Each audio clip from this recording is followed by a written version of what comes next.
Le troisième cas de figure, c'est el-hijama. El-hijama, c'est le fait de se faire enlever du sang d'une manière précise. En anglais, ils appellent ça cupping. En français, je ne pense pas qu'il y ait de mot, c'est hijama. Peut-être la saignée, mais je ne suis pas sûr. La saignée, c'est encore un autre procédé. El-hijama, chez les Hanbalites, ça fait rompre le jeûne pour celui qui se fait faire la hijama et pour celui qui fait hijama.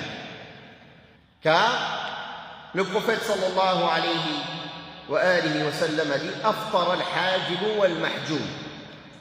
Celui qui fait la hijama et celui qui se fait faire la hijama ont rompu leur jeûne. Chez toutes les autres écoles juridiques, la hijama, ça ne fait pas rompre le jeûne.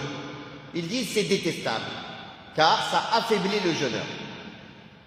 Ça peut l'affaiblir, et le fait que ça l'affaiblit, ça peut le pousser à rompre, à vouloir rompre le jeûne. À vouloir rompre le jeûne. Ce qui est juste, Inch'Allah, c'est que la hijama n'annule pas le jeûne. Car il y a un hadith sahih où le prophète sallallahu alayhi wa sallam a subi la hijama alors qu'il était en état de jeûne. Mais on l'évite.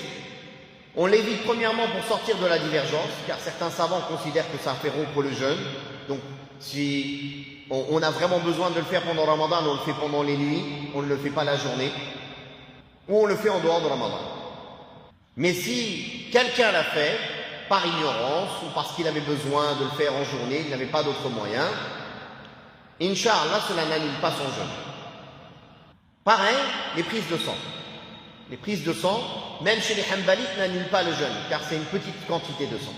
Donc si quelqu'un a besoin de faire une prise de sang pour des tests sanguins pendant les journées de Ramadan, il n'y a pas de mal. S'il peut l'éviter, parce que ça va lui faire tourner la tête, ça va l'affaiblir, après il ne va pas pouvoir jeûner correctement, alors il évite de le faire, il le fait après Ramadan. Si par contre il a besoin de le faire, alors cela ne corrompt en rien le jeûne. Cela ne corrompt en rien le jeûne. Pareil, se faire soigner une dent. Si on se fait soigner une dent et que le médecin nous fait une piqûre d'anesthésie dans les molaires ou autre, et que la dent a saigné, tant qu'on ne l'a pas avalé intentionnellement ce sang, alors cela n'annule pas le jeûne.